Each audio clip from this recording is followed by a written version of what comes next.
Stock market का नाम सुनते ही या तो लोग एक्साइटेड हो जाते हैं या फिर डर जाते हैं। लेकिन सच बात तो ये है कि स्टॉक मार्केट में आज के टाइम पर इन्वेस्टमेंट करना बहुत ही इजी है। बस आपको चाहिए तो एक सही डायरेक्शन। तो अगर आप एक बिगिनर हैं और स्टॉक मार्केट में इन्वेस्ट करना चाहते हैं तो ये वीडियो आपके लिए एक कंप्लीट रोड मैप है। सबसे पहले समझते हैं कि इन्वेस्टिंग जरूरी क्यों है। देखिए, अगर आप सेविंग अकाउंट में 10,000 रुपये रखते हैं तो एक साल बाद वो 10,300 रुपये हो जाएगा और इन्फ्लेशन के बाद उसकी वैल्यू रियल वैल्यू कम हो जाएगी। लेकिन वही पैसा आप वाइजली इन्वेस्ट करोगे तो आने वाले 10 से 15 सालों में वो 50,000 से लाख रुपए तक बन सकते हैं। यहाँ आप कंपाउंडिंग को थैंक्स बोल सकते हो। चलिए एक एग्जाम्पल से समझते हैं। मान लीजिए आप 5,000 रुपये मंथली इन्वेस्ट करते हो एसआईपी के जरिए 12% एनुअल रिटर्न के साथ। तो अगले 20 साल में आपके पास टोटल अमाउंट होगा अप्रॉक्स 50 लाख रुपए। तो चलिए अब स्टेप बाय स्टेप ये समझते हैं कि डीमेट या फिर ट्रेडिंग अकाउंट ओपन करने के लिए हमें किन किन चीज़ों की ज़रूरत पड़ती है। सबसे पहले रिक्वायर्ड है पैन कार्ड, फिर बैंक अकाउंट जहां से आपका पैसा इन्वेस्ट होगा, उसके बाद आधार से लिंक्ड मोबाइल नंबर। केवाईसी के लिए ये जरूरी है। देखिए, डीमेट अकाउंट या फिर ट्रेडिंग अकाउंट आपका एक डिजिटल लॉकर होता है जहां पर आपके शेयर्स स्टोर होते हैं।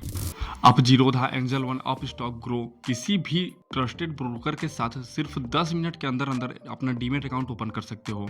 बाकी डिस्क्रिप्शन में आपको एंजल वन का लिंक मिल जाएगा, आप वहां से भी ओपन कर सकते हो। अब सवाल ये आ जाता है कि इन्वेस्ट कहां पर करें। तो आप सिंपल तरीके से 3 जगह इन्वेस्टमेंट कर सकते हो। पहला है म्यूचुअल फंड। इसे बड़े बड़े प्रोफेशनल फंड मैनेजर हैंडल करते हैं और ये बिगिनर के लिए बेस्ट माना जाता है। फिर दूसरा है इंडेक्स फंड, जैसे निफ्टी 50 या सेंसेक्स। इसमें आपका रिस्क बिल्कुल ना के बराबर होता है और लॉन्ग टर्म में आपका पैसा अच्छा खासा बनेगा।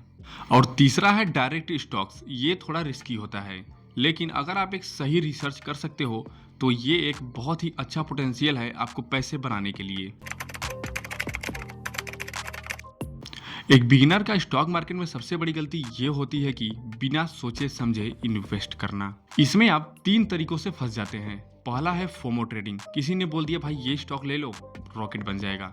ये है एक गलत अप्रोच। दूसरा है पेनी स्टॉक्स। जब भी कोई नया बिगिनर स्टॉक मार्केट में आता है तो वो सबसे पहले सस्ते स्टॉक्स को ही खरीदता है, जो कि कचरा माना जाता है स्टॉक मार्केट में। और फिर आ जाता है शॉर्ट टर्म माइंडसेट, यानी कि सिर्फ एक ही हफ्ते में बिलियनियर बनने का सपना। ये इन्वेस्टिंग नहीं, इसे गैम्बलिंग कहते हैं। और सबसे जरूरी ये कि अपने पास इमरजेंसी फंड ना रखना। तो दोस्तों, इन्वेस्टिंग का मतलब है डिसिप्लिन, पेशेंस, रिसर्च और लर्निंग। शुरुआत हमेशा छोटे से करो, कंटिन्यूस लर्निंग पर फोकस रखो, अपने पोर्टफोलियो को हमेशा डाइवर्सिफाई रखो और सबसे जरूरी लॉन्ग टर्म के लिए इन्वेस्टमेंट करो। ये बात हमेशा याद रखना कि स्टॉक मार्केट में रिवार्ड उनको ही मिलता है जो लोग टाइम और ट्रस्ट दोनों देते हैं। तो अगर ये वीडियो आपको वैल्यूएबल लगा हो तो लाइक करना मत भूलिएगा और सब्सक्राइब भी कर लीजिए ऐसे ही और फाइनेंस से रिलेटेड वीडियो के लिए। और कमेंट करो स्टार्ट अगर आज से ही आप अपना इन्वेस्टमेंट जर्नी शुरू करना चाहते हो। मिलते हैं नेक्स्ट वीडियो में, तब तक के लिए invest wisely and stay smart.